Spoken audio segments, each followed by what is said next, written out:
Dear students, ఈరోజు మనం భవిష్యత్తులో జరగబోయే ఆంధ్రప్రదేశ్ గ్రూప్ 2 ఎగ్జామ్కి సంబంధించినటువంటి ఏపీ హిస్టరీలో 75 మార్కులకు సంబంధించినటువంటి బిట్లని పరిశీలిద్దాం. విద్యార్థి మిత్రులు ప్రత్యేకంగా గుర్తుపెట్టుకోవాల్సిన విషయం ఏంటంటే, ఈ 75 ప్రశ్నలు ఒకే పాఠానికి సంబంధించినవి కాదమ్మా, వివిధ రకాలైనటువంటి పాఠాలకు సంబంధించిన బిట్లని ఇక్కడ ఇవ్వటం జరిగింది. ఇక్కడ గుర్తుపెట్టుకోవాల్సిన ముఖ్యమైన విషయం ఏంటంటే, ఇక్కడ నేను చెప్పిన బిట్లే రేపు ఎగ్జామ్లో అడుగుతారని కాదు, కానీ ఆ సందర్భానుసారంగా నేను ఎక్స్ప్లెయిన్ చేస్తున్నాను. మీరు ఆ కోణంలో చదువుకోండి అని చెప్పటంకు మాత్రమే ఇది. నెక్స్ట్ విషయం ఏంటంటే, ఇలాంటి క్వశ్చన్ పేపర్లు మీరు ఎన్ని ప్రాక్టీస్ చేస్తే రేపు విజయం మీకు అంత చేరువ అవుతుందని గుర్తుపెట్టుకోండి. ఓకేనా? ఇంకా చూడండి, పల్లవుల శాసనాలు సంస్కృతంలో ఏ రాజు కాలం నుంచి వేయించటం ప్రారంభమైంది అన్నాడు. పల్లవుల శాసనాలు సంస్కృతంలో ఏ రాజు కాలం నుంచి వేయించటం ప్రారంభమైందంటే, విషయం ఏంటంటే, పల్లవులు రెండు రకాలు ఉన్నారు. ప్రాచీన పల్లవులు ఉన్నారు, నవీన పల్లవులు ఉన్నారు. ప్రాచీన పల్లవులలో సింహవర్మ అనేటటువంటి రాజు ఏం చేసిందంటే, ఇక్ష్వాక రాజ్యాన్ని ఆక్రమించుకొని కాంచీపురాన్ని రాజధానిగా చేసుకొని పరిపాలన చేసిండు. ఆ ప్రాచీన పల్లవ రాజులలో విజయస్కంద వర్మ అనేటటువంటి రాజు పాలనా కాలం నుంచి శాసనాలను సంస్కృతంలో వేయించడం ప్రారంభించారు. ఓ ముఖ్యమైన విషయం ఏంటంటే, అది తమిళనాడు ప్రాంతంలో, మన ఆంధ్ర ప్రాంతంలో అయితేనే ఇక్ష్వాకులు మొట్టమొదటిసారిగా సంస్కృతంలో శాసనం వేయించాడు. ఆయన పేరు ఎవరైనా అంటే వీరపురుషదత్తుడు కుమారుడైనటువంటి యహుబల శాంతముడు అనేవాడు సంస్కృతంలో శాసనం ఇచ్చాడు. మన ఆంధ్రదేశంలో మొట్టమొదటి సంస్కృత శాసనం నాగార్జున కొండలో ఉన్నది. ఇంకో విషయం ఏంటంటే, యహుబల శాంతముడు చేసిన ఇంకో పని ఏంటంటే, శాసనంలో సంవత్సరంతో పాటు తిథిని, వారాన్ని, నక్షత్రాన్ని, తేదీని అన్నిటిని కూడా పొందుపరచడం అనేది ఆయన చేసిన గొప్ప పని. కాకపోతే పల్లవులలో విజయస్కంద వర్మ అనేటటువంటి వ్యక్తి సంస్కృతంలో శాసనం వేయించాడు. దీనికి ఉన్న ప్రత్యేకత ఏంటంటే, ఆ రోజుల్లో దక్షిణ భారతదేశంలో ఎక్కువగా ప్రాకృత భాషలో శాసనాలు వేసేవాళ్ళు. కానీ సంస్కృతంలో శాసనాన్ని ప్రారంభించిన మొట్టమొదటి పల్లవ చక్రవర్తి అంటే ఈయనతోనే చెప్పాలి. ఓకేనా? నెక్స్ట్, క్రింది వారిలో మహంతక సుగంధి అనేటటువంటి పుస్తకాన్ని రాసిన వ్యక్తి ఎవరు అన్నాడు. మహంతక సుగంధి, దాన్నే మహానాటక సుధానిధి అనే పేరుతో పిలుస్తారు. మహానాటక సుధానిధి దేవరాయలు రెన్ని అనేటటువంటి వ్యక్తి రాశాడు. మహంతక సుగంధి అంటే మహానాటక సుధానిధి. ఆయన 2 గ్రంథాలు సంస్కృతంలో రాశాడు. ఒకటి వృత్తి అనే గ్రంథాన్ని రాశాడు, 2 మహానాటక సుధానిధి అని రాశాడు. దీని విషయం ఏంటంటే, ఈయన సంఘం వంశంలో గొప్పవాడు, ఎంతోమంది కవి పండితులను పోషించాడు. రెడ్డి రాజుల దగ్గర అధికారిగా పనిచేస్తున్నటువంటి వ్యక్తి శ్రీనాథుడిని పిలిచి ఆయనకి కనకాభిషేకం చేశాడు. ఎందుకంటే ఈయన దగ్గర ఉన్నటువంటి గౌడ డిండింబట్టుని శ్రీనాథుడు ఓడిస్తే ఆయనకి కవి సార్వభౌముడైన బిరుదు ఇవ్వటమే కాకుండా ప్రత్యేకంగా కనకాభిషేకం చేయించాడు, గండపెండేరని తొడిగించారంటారు. అదేవిధంగా ఈ 2వ దేవరాల ఆస్థానంలో చామరస్సు అనేటటువంటి రచయిత ఉన్నాడు. నెక్స్ట్ జక్కనాచార్యులు అనేటటువంటి రచయిత ఉన్నాడు. చామరసు నూరెండు స్థల, ఓకే, నూరెండు స్థల అనేటటువంటి గ్రంథం రాశాడు.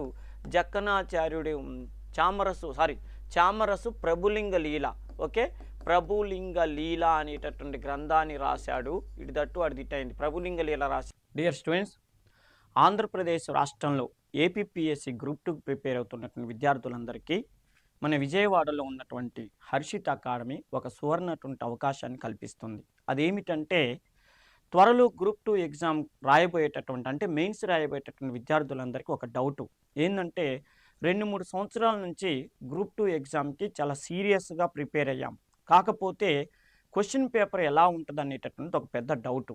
రెండోది ఏంటంటే, మార్కెట్లో లభించేటటువంటి అనేక సిరీస్ని చదివి ఇది ఇలా ఏ టైప్లో అడగొచ్చు అనేటటువంటిది ఒక ప్రశ్న మీ మనసులో వస్తుంది. అయితే వీటన్నిటికీ కూడా ఫుల్ స్టాప్ పెట్టాలన్న ఉద్దేశంతో మన హర్షిత్ అకాడమీ నా ద్వారా, అంటే ఉపేందర్ సార్ ద్వారా ఒక సదవకాశాన్ని విద్యార్థి మిత్రులందరికీ కల్పిస్తుంది.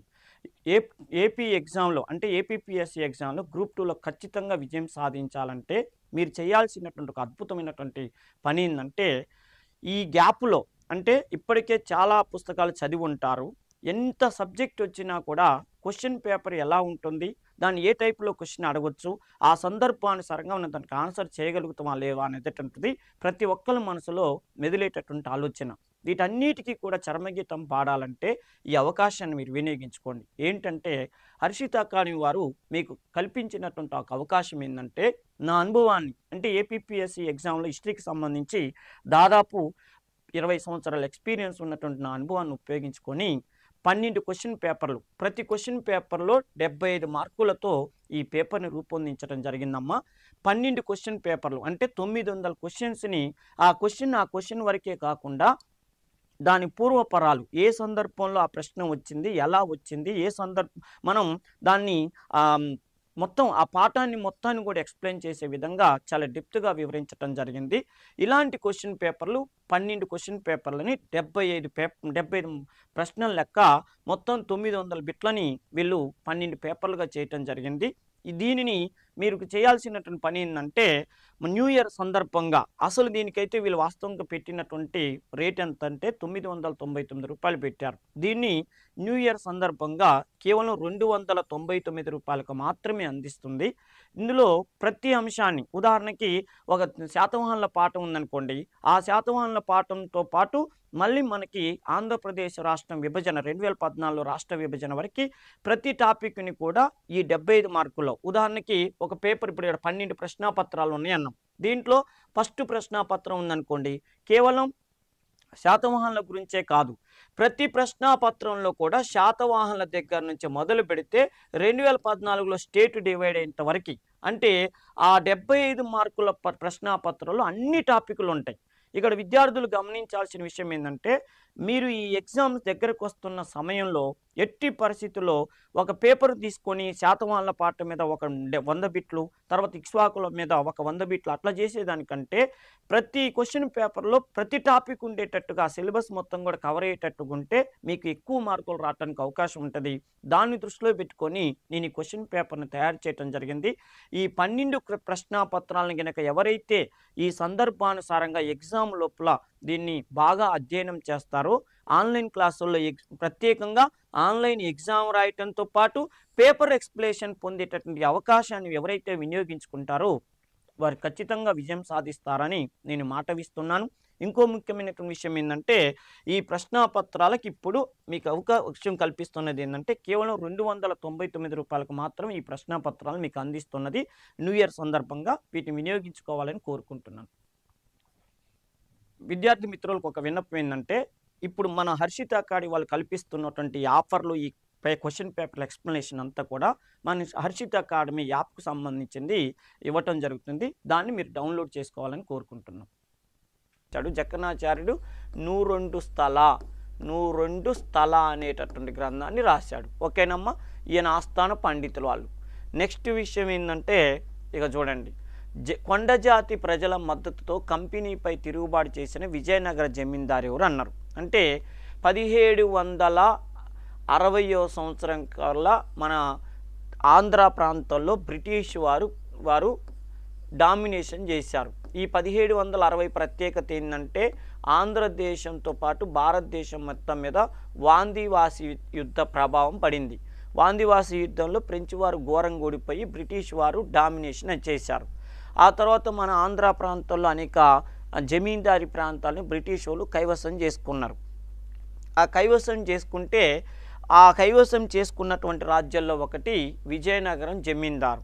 ఈ విజయనగరం జమీందారుని బ్రిటిష్ వాళ్ళు ఈ నారాయణ బాబు అని చెప్పి ఒక నామమాత్ర పరిపాలకుని పెట్టి పరిపాలన చేస్తుంటే ఆయనకి బ్రిటిష్ వాళ్ళ మీద కోపం వచ్చింది. ఎందుకంటే బ్రిటిష్ వాళ్ళు పరిపాలన అంతా చేస్తూ పేరు మాత్రం ఈయన పేరు వాడుకుంటారు. బ్రిటిష్ వాళ్ళు అక్కడ ఉన్నటువంటి గిరిజనులు, పాపం అణగారిన వర్గాల దగ్గర నుంచి విపరీతమైనటువంటి ట్యాక్సులు వేయటం, రైతుల్ని ముప్పు తిప్పలు పెట్టడం చేస్తూ నారాయణ బాబు పేరుని వాడుకుంటూ ఆ పేరు చెడ్డ పేరు నారాయణ బాబుకు వచ్చేటట్టు చేశారు. ఆ సమయంలో నారాయణ బాబు కొండ జాతి వాళ్ళందరినీ సమీకరించి బ్రిటిష్ ప్రభుత్వం మీద పోరాటం చేసిండు. కాకపోతే ఆ యుద్ధంలో ఓడిపోయి పాపం ఆ రాజ్యాన్ని, విజయనగర ప్రాంతాన్ని కోల్పోయాడు.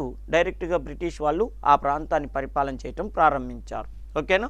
నెక్స్ట్, దశకుమార చరిత్ర రాసింది ఎవరు అన్నాడు. దశకుమార చరిత్రని కేతన్ రాశాడు.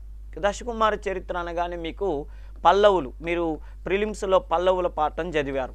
ఈ ప్రిలిమ్స్లో పల్లవుల పాఠంలో చూడండి, దండి అని ఒక రచయిత ఉండేవాడు. ఈ దండి పల్లవరాజు అయినటువంటి రెండవ నరసింహవర్మ ఆస్థానంలో ఉండేవాడు. ఈయన దండి సంస్కృతంలో రాశాడు. ఏ పుస్తకాన్ని? దశకుమార చరిత్రని సంస్కృతంలో రాశాడు. అయితే ఈ కేతన ఎవరంటే కాకతీయుల కాలం వాడు. కాకతీయుల కాలానికి చెందినటువంటి కేతన గణపతి దేవుడి ఆస్థానంలో ఉండేవాడు. కేతన ఏం చేసిండు? పల్లవుల కాలంలో దండి రాసిన దశకుమార చరిత్ర అనే పుస్తకాన్ని ఆయన సంస్కృతంలో రాస్తే కేతన ఏం చేసిండంటే తెలుగులో రాసిండు. తెలుగులో రాసి గొప్ప పేరు సంపాదించుకున్నాడు. అప్పటి నుంచి కేతనని ఏమని పిలుస్తున్నారంటే అభినవ దండి. ఓకేనమ్మా, అభినవ దండి అనే పేరుతో పిలుస్తున్నారు. బాగా గుర్తుపెట్టుకోండి. పల్లవుల కాలంలో దండి సంస్కృతంలో రచించిన దశకుమార చరిత్ర అనే గ్రంథాన్ని కేతన కాకతీయుల కాలంలో తెలుగులో రాశాడు. అందుకే అతనికి అభినవ దండి అనేటువంటి బిరుదు వచ్చింది. ఇంకొక విషయం ఏంటంటే కేతనని ఈ పుస్తకాన్ని తెలుగులోకి అనువాదం చేయమని చెప్పింది ఎవరంటే ఈయనకి తిక్కన చెప్పిండు. తిక్కన సోమయాజి చెప్పిండు. ఎందుకంటే తిక్కన నెల్లూరు వాస్తవ్యుడు. ఇతడు కొంతకాలం పాటు గణపతి దేవుడి ఆస్థానంలో ఉంటాడు. అప్పుడు గణపతి దేవుడే ఈ కేతనకి నువ్వు దండి రాసిన పుస్తకాన్ని తెలుగులో రాయని చెప్పిండు. అందుకే తిక్కనని కేతన గురువుగా పెట్టుకున్నాడు. ఆ సలహా ఇచ్చినందుకు తిక్కనని కేతన గురువుగా పెట్టుకున్నాడు. నెక్స్ట్, క్రింది వారిలో సుగ్రీవ విజయం అనేటటువంటి పుస్తకాన్ని రాసింది ఎవరు అన్నారు. సుగ్రీవ విజయం ఇందులో రాసింది ఎవరంటే ప్రత్యేకంగా ఇక్కడ కందుకూరి రుద్రకవి రాశాడు. ఓకేనమ్మా, కందుకూరి రుద్రకవి సుగ్రీవ విజయం అనేది కందుకూరి రుద్రకవి రాశాడు. ఈ సుగ్రీవ విజయానికి ఉన్న ప్రత్యేకత ఏంటంటే తెలుగులో తొలి యక్షగానం. ఓకేనా, యక్షగానం అనే పేరుతో పిలుస్తారు. ఈ యక్షగానాన్ని ఈయన రాశాడు ఒకటి. రెండోది సుగ్రీవ విజయం రచించినటువంటి కందుకూరి రుద్రకవి ఒక సుగ్రీవ విజయమే కాదు, నిరంకుశోపాఖ్యానం అనే గ్రంథం కూడా రాశాడు. ఈ పుస్తకం కూడా ఆయనకి గొప్ప పేరు తీసుకొచ్చింది. ఇదేమో తెలుగులో మొట్టమొదటి యక్షగానంగా సుగ్రీవ విజయం చెప్తారు. నిరంకుశోపాఖ్యానం కూడా ఆయన గొప్ప పేరు తీసుకొచ్చింది. ఈ రెండు రాసినందుకు గాను ఈయనకి ఇబ్రహీం కులీ కుతుబ్ షా గోల్కొండ నవాబుల్లో 3వ చక్రవర్తి. ఇతడు ఈయనని బాగా ఆదరించటమే కాకుండా రెంటచింతల అనేటటువంటి అగ్రహారాన్ని ఈయనకి కానుకగా ఇచ్చాడు. రెంటచింతల, దీన్ని చింతలపాలెం అనే పేరుతో పిలుస్తారు. దాన్ని అగ్రహారంగా ఇచ్చాడు. రెండో విషయం ఏంటంటే ఇబ్రహీం కులీ కుతుబ్ షాకి తెలుగు భాష అంటే చాలా ఇష్టం. అందుకని తెలుగు భాష కవి అయినటువంటి కందుకూరి రుద్రకవి నల్గొండ జిల్లాలో కందుకూరు అనేటటువంటి గ్రామానికి చెందినవాడు. అందుకని ఆయన్ని తీసుకొచ్చుకొని అక్కడ పెట్టుకొని ఈ పుస్తకాలు రాయించాడు. అదేవిధంగా ఇబ్రహీం కులీ కుతుబ్ షా తెలుగు భాషను బాగా అభిమానించబట్టి మలికిబరాముడు, ఓకేనా, మలికిబరాముడు అనేటటువంటి బిరుదు కూడా పొందాడు తెలుగు భాషను బాగా అభిమానించి. ఇంకో విషయం ఏంటంటే ఈయనొక్కడే ఈయన పోషించలే. ఎవరు? ఇబ్రహీం కులీ కుతుబ్ షా అద్దంకి కందుకూరి రుద్రకవిని ఒక్కరిని పోషించలేదు. అద్దంకి గంగాధరుణ్ణి పోషించాడు. పొన్నగంటి తెలగనాచార్యుని పోషించాడు. అద్దంకి గంగాధరుడు తపతి సంవరణోపాఖ్యానం అనే గ్రంథం రాశాడు. పొన్నగంటి తెలగనాచార్యుడు యయాతి చరిత్ర అనే గ్రంథాన్ని రాశాడు. నెక్స్ట్, తిక్కసిద్ధి మరణాంతరం విజయగండ గోపాలుడు ఈ క్రింది వారితో ఎవరి సహాయంతో నెల్లూరు ప్రభువయ్యారు అన్నాడు. ఒక విషయం ఏంటంటే గణపతి దేవుడు అనేటటువంటి చక్రవర్తి కాకతీయ రాజ్యాన్ని పరిపాలన చేస్తున్నప్పుడు మన నెల్లూరు ప్రాంతాన్ని, ఓకేనా, మన నెల్లూరు ప్రాంతాన్ని ఎవరంటే ప్రత్యేకంగా తెలుగు చోడరాజులు అనేటటువంటి వాళ్ళు పరిపాలన చేసేవాళ్ళు. ఈ తెలుగు చోడరాజుల్లో తిక్కసిద్ధి అనేటటువంటి రాజు పరిపాలన చేసేవాడు. ఒక విషయం ఏంటంటే తిక్కసిద్ధి కంటే ముందు 1వ మనమసిద్ధి ఈ రాజ్యాన్ని స్థాపించాడు. 1వ మనమసిద్ధి తర్వాత తిక్కసిద్ధి వచ్చాడు. తిక్కసిద్ధి తర్వాత 2వ మనమసిద్ధి, ఓకేనా, 2వ మనమసిద్ధి. అర్థమైందమ్మా? చూడండి, గణపతి దేవుడు మన కాకతీయ రాజ్యాన్ని ఆంధ్రదేశాన్ని పరిపాలన చేస్తున్నప్పుడు నెల్లూరుని తెలుగు చోడరాజులు పరిపాలన చేశారు. ఓకే, చూడండి, గణపతి దేవుడు ఆంధ్రదేశాన్ని పరిపాలన చేస్తున్నప్పుడు నెల్లూరుని ఎవరు పరిపాలన చేస్తారు? తెలుగు చోళ రాజులు పరిపాలన చేస్తారు. ఈ తెలుగు చోళ రాజ్యాన్ని స్థాపించింది ఒకటో మనమసిద్ధి. మనమసిద్ధి తర్వాత తిక్కసిద్ధి వచ్చిండు. తిక్కసిద్ధి తర్వాత వాళ్ళ కొడుకు మనమసిద్ధి, రెండో మనమసిద్ధి వచ్చిండు. అంటే తాతయ్య పేరు మనవడికి పెట్టారు. ఈయన పరిపాలకుడు కాగానే చూడండి, పశ్చిమ చాళుక్యుల సహకారంతో విజయగండ గోపాలుడు అనేటటువంటి వ్యక్తి ఈ రెండో మనమసిద్ధిని రాజ్యం పోస్ట్ నుంచి, చక్రవర్తి పోస్ట్ నుంచి తీసేసి విజయగండ గోపాలుడు అనేవాడు నెల్లూరు పరిపాలకుడు అయిండు. ఎవరి సహకారంతో? పశ్చిమ చాళుక్యుల సహకారంతో. అప్పుడు ఏం చేశాడు రెండో మనమసిద్ధి? గణపతి దేవుడి సహాయం కోరటం కోసం తిక్కనని వరంగల్ పంపించాడు. ఇందాక నేను ఒక మాట చెప్పా, ఏమని? తిక్కన కొద్ది రోజుల పాటు, ఇక ఇక్కడ చెప్పా, తిక్కన కొద్ది రోజుల పాటు గణపతి దేవుడి ఆస్థానంలో ఉన్నాడన్నాం. ఎందుకు తిక్కన గణపతి దేవుడి ఆస్థానంలో ఉండంటే, ఇగో ఈ రెండవ మనమసిద్ధి సహాయం చేయమని పంపించండు.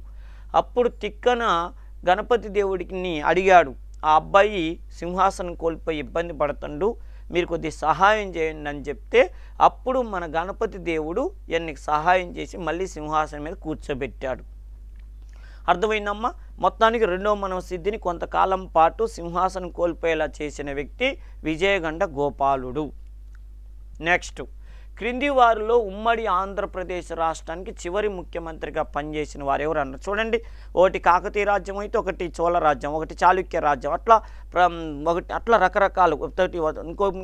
ఇంకో విషయం ఏంటంటే, ఇంతకుముందు కుతుబ్ షాహీలు వచ్చింది. ఇట్లా దీనివల్ల ఏమవుతుందంటే, ఏదన్నా మర్చిపోయినది కూడా ఎమ్మటే ఇప్పుడు కరెక్టే కదా అని గుర్తొచ్చేటట్టుగా, అంటే ఒకే పాఠానికి సంబంధించినవి కాకుండా రకరకాల పాఠాలు బిట్లు ఇక్కడ మనం ప్రాక్టీస్ చేయటం వల్ల ఆ సందర్భం అంతా గుర్తుకొస్తే ఇక అసలు మళ్ళీ ఇంకొకసారి బుక్ చదివినంత నాలెడ్జ్ సంపాదించుకోవచ్చు ఒక బిట్టు ద్వారా. అందుకని ఎప్పుడు మీరు ప్రాక్టీస్ చేసినా రకరకాలు ఉన్నటువంటి పేపర్లను చేయండి. అంటే బిట్లు రకరకాలుగా ఉండాలి, ఆ పేపర్లను చేయండి. దానివల్ల మీకు ఎక్కువ హెల్ప్ అవుతుందని మీరు గమనించాలి. ఓకేనమ్మా? క్రింది వారిలో ఉమ్మడి ఆంధ్రప్రదేశ్ రాష్ట్రానికి చివరి ముఖ్యమంత్రిగా పనిచేసిన వారు ఎవరు అన్నారు?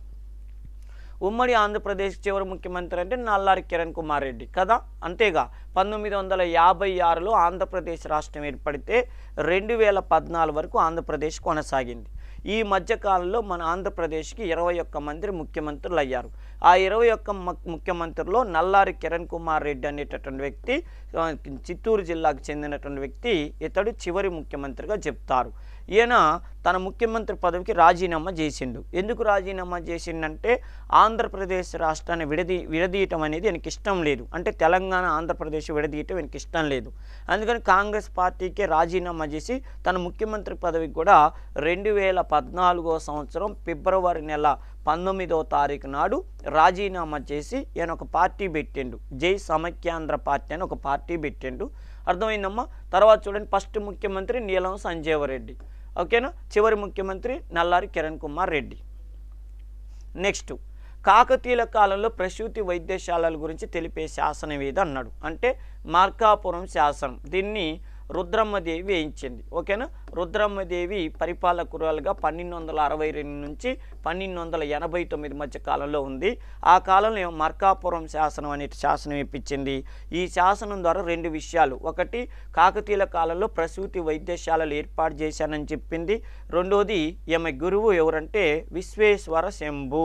ఓకే, విశ్వేశ్వర శంభు అనేటటువంటి ఆయన ఈమెకి గురువు అని, ఆ గురువు గారి కోసం మందడం, ఓకేనా, మందడం అనే గ్రామాన్ని దానం చేసినట్టుగా ఆమె శాసనంలో ప్రస్తావించటం జరిగింది. నెక్స్ట్, మోటుపల్లి అభయ శాసనాన్ని సంస్కరించిన సోమయ్య ఎవరి ఆస్థాన కవి అన్నాడు? అంటే మనకి సాధారణంగా మోటుపల్లి అభయ శాసనం అనగానే గణపతి దేవుడు గుర్తుకొస్తాడు. ఓకేనా? గణపతి దేవుడు మోటుపల్లి అభయ శాసనం వేయించాడు అంటారు. అయితే ఎప్పుడో కాకతీయుల కాలంలో గణపతి దేవుడు వేయించినటువంటి మోటుపల్లి అభయ శాసనాన్ని మళ్ళీ అనపోతారెడ్డి, అంటే రెడ్డి రాజులలో అనపోతారెడ్డి దాన్ని మళ్ళీ సంస్కరించిండు, అంటే మళ్ళీ తిరిగి రాయించాడు. అలా తిరిగి రాయించడానికి సహాయం చేసిన వ్యక్తి అతని ఆస్థాన పండితుడైనటువంటి అతని ఆస్థాన మంత్రి అయినటువంటి సోమయ్య అనేటటువంటి వ్యక్తి సంస్కరించాడు. ఓకేనా, ఇది ప్రత్యేకంగా గుర్తుపెట్టుకుని మళ్ళీ చెప్తున్నా. గణపతి దేవుడు కాకతీయుల కాలంలో వేయించినటువంటి మోటుపల్లి ఓడరేవుకి అభయ శాసనాన్ని సోమయ్య అనే వ్యక్తి దాన్ని సంస్కరించిండు. ఆయన ఎవరి మంత్రి అంటే అనపోతారెడ్డి మంత్రి అనమాట. ఓకేనా, ఈ మోటుపల్లికి మనం చదువుకుంటాం దేశీయ కొండపట్టణం. ఓకేనమ్మా, దేశీయ కొండపట్టణం అనే పేరుతో పిలుస్తారు. ముఖ్యమైన విషయం ఏంటంటే కాకతీయుల కాలంలో ప్రసిద్ధి చెందినటువంటి ఓడరేవు ఏంటంటే మోటుపల్లి ఓడరేవు అంటారు. నెక్స్ట్, భూలోక ధన్వంతరి అనే బిరుదు కలిగినటువంటి వ్యక్తి ఎవరు అన్నాడు. భూలోక ధన్వంతరి అంటే భాస్కరాచార్యుడు. ఓకేనా, భాస్కరాచార్యుని భూలోక ధన్వంతరి అనేటటువంటి పేరుతో పిలుస్తారు. వాత్స్యాయనుడు, ఆచార్య నాగార్జునుడు, త్రిపురాంతకుడు, భాస్కరాచార్యుడు. భాస్కరాచార్యుని భూలోక ధన్వంతరికుడు అనేటువంటి పేరుతో పిలుస్తారు. నెక్స్ట్, మద్రాసు ప్రెసిడెన్సీలో 1926 ఎన్నికల తర్వాత క్రింది వారిలో మంత్రివర్గాన్ని ఎవరు ఏర్పాటు చేశారు అన్నారు. అంటే 1926 తర్వాత మద్రాసులో ప్రభుత్వం ఎవరి నాయకత్వంలో ఏర్పడిందంటే పి సుబ్బరాయన్ నాయకత్వంలో ఏర్పడింది. ఒక ముఖ్యమైన విషయం ఏంటంటే 1920లో ఫస్ట్ సారిగా ఉమ్మడి మద్రాసు రాష్ట్రంలో ఎన్నికలైనవి. ఈ ఎన్నికల్లో జస్టిస్ పార్టీ గెలిచింది. జస్టిస్ పార్టీ హవా 1920 నుంచి స్టార్ట్ అయింది. ఈ జస్టిస్ పార్టీ హవా 1920 నుంచి 1937 వరకు ఉమ్మడి మద్రాసు రాష్ట్రం అంటే కోస్తా, రాయలసీమ, తమిళనాడు ఈ ఏరియా మొత్తం 19 జిల్లాలు. అంటే కోస్తా 7 జిల్లాలు, రాయలసీమ 4 జిల్లాలు, తమిళనాడు 8 జిల్లాలు. 7, 4, 11, 8, 19 జిల్లాల్లో జస్టిస్ పార్టీ యొక్క హవా నడిచింది 1920 నుంచి 1937 వరకు. మరి కాంగ్రెస్ ఏం చేసినట్టంటే కాంగ్రెస్ 1920 నుంచి 1937 వరకు ఎన్నికలలో పాల్గొనలేదు. అసలు ఎన్నికలంటే మాకు అవసరం లేదని చెప్పి బ్రిటిష్ వాళ్ళ పరిపాలన మీద వ్యతిరేకతతో గాంధీ మహాత్ముడు నాన్ కోఆపరేషన్ మూవ్మెంట్ని 1920లో స్టార్ట్ చేయటం వల్ల మళ్ళీ 1937 వరకు కాంగ్రెస్ వాళ్ళు ఎన్నికల జోలికే బాలేదు. ఈ మధ్యలో కాంగ్రెస్ అడ్డం లేదు కాబట్టి జస్టిస్ పార్టీ ఒక ఊపు ఊపింది.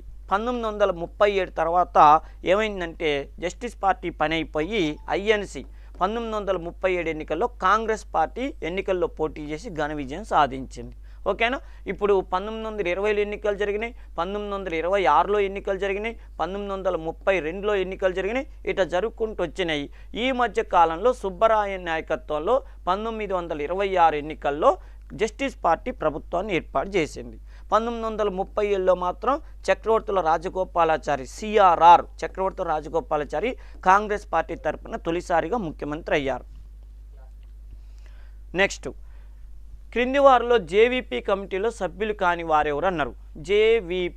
జేవీపీ కమిటీలో సభ్యులు కానివారు జవహర్లాల్ నెహ్రూ, వల్లభాయ్ పటేల్, పట్టాభి సీతారామయ్య. అంటే జగత్తు నారాయణ్ అనే వ్యక్తి కాదు. ఓకేనా, అసలు జేవీపీ కమిటీని ఎందుకు వేశారంటే ఆంధ్ర రాష్ట్రం ఏర్పాటు విషయం మీద పరిశీలన చేయటం కోసం 1948వ సంవత్సరం డిసెంబర్ 28వ తారీఖు నాడు ఈ జేవీపీ కమిటీని వేశారు. వేస్తే ఆంధ్ర రాష్ట్రం ఏర్పాటు చేస్తాం కానీ కొంత సమయం కావాలి. ఓకేనా, కొంత సమయం కావాలని చెప్పి ఈ జేవీపీ కమిటీ డిసైడ్ చేసింది. జేవీపీ కమిటీకి మన ఆంధ్ర ప్రాంతానికి చెందిన పట్టాభి సీతారామయ్య అధ్యక్షుడిగా ఉన్నాడు. మరి ఇంతమంది ఉంటే పట్టాభి సీతారామయ్యని ఎందుకు అధ్యక్షుడిగా పెట్టారంటే 1948వ సంవత్సరంలో ఓకేనా 1948వ సంవత్సరంలో జాతీయ కాంగ్రెస్కి జైపూర్ కాంగ్రెస్ సమావేశానికి మన పట్టాభి సీతారామయ్య అధ్యక్షత వహించాడు కాబట్టి ఆయన్నే దానికి అధ్యక్షుడిగా ఉండమన్నారు. మొత్తానికి జేవీపీ కమిటీని 1948 డిసెంబర్లో 28వ తారీఖు వేస్తే 1949వ సంవత్సరం ఓకేనా ఏప్రిల్ 18వ తారీఖు నాడు తన నివేదికను ఇచ్చింది. దాంట్లో ఆంధ్ర రాష్ట్రం ఏర్పాటుకి కొంత సమయం కావాలని చెప్పింది. నెక్స్ట్, క్రింది వారిలో ఎవరు అక్టోబర్ 1, 1953 ఏర్పడిన ఆంధ్ర రాష్ట్రానికి మొదటి గవర్నర్గా పనిచేశారు అన్నారు. అంటే సీఎం త్రివేది. ఓకేనా, సీఎం త్రివేది చందూలాల్ మాధవ్ త్రివేది మన ఆంధ్ర రాష్ట్రానికి మొట్టమొదటి గవర్నర్గా పనిచేశాడు. అంతేకాదు 1953లో ఏర్పడిన ఆంధ్ర రాష్ట్రానికి ఆయనే గవర్నర్గా పనిచేశాడు. ఆంధ్ర రాష్ట్ర రాజధాని ఏంటంటే కర్నూలు, దానికి ఆయన గవర్నర్గా పనిచేశాడు. 1956లో ఏర్పడిన ఏపీ అంటే హైదరాబాద్ రాజధానిగా ఏర్పడిన ఆంధ్రప్రదేశ్కి కూడా మొట్టమొదటి గవర్నర్గా పనిచేసింది సీఎం త్రివేది. నెక్స్ట్, మద్రాసు ప్రభుత్వం ఏర్పాటు చేసిన విభజన కమిటీకి క్రింది వారిలో ఎవరు చైర్మన్గా ఉన్నారన్నాడు. విభజన కమిటీ అంటే కోస్తా రాయలసీమను తమిళనాడు నుంచి వేరు చేయటం కోసం విభజన కమిటీని ఒక కమిటీని ఏర్పాటు చేశారు. ఈ కమిటీకి ఎవరు సభ్యులుగా ఉన్నారంటే కుమారస్వామి రాజు అధ్యక్షుడిగా ఉన్నాడు. కుమారస్వామి రాజు ఎవరు అంటే తమిళనాడు వ్యక్తి. ఈయన అప్పుడు మద్రాసు రాష్ట్ర సీఎంగా కొనసాగుతున్నాడు. ఈయన నాయకత్వంలో కమిటీ ఏర్పడింది. దాంట్లో కృష్ణమాచారి, కళా వెంకట్రావు, ప్రకాశం పంతులు సభ్యులుగా ఉన్నారు. మద్రాసు విషయం గురించి గొడవయ్యి మద్రాసు మాకు చెందాలా మీకు చెందాలా అనే విషయం మీద గొడవై ప్రకాశం పంతులు ఆ కమిటీకి రాజీనామా చేశాడు. నెక్స్ట్, క్రింది వారిలో ఎవరు అక్టోబర్ 1, 1953 ఏర్పడిన ఆంధ్ర రాష్ట్రానికి మొట్టమొదటిసారి గవర్నర్ పనిచేశారంటే శ్రీఎం త్రివేది రెండోసారి వచ్చింది. ఓకేనమ్మా.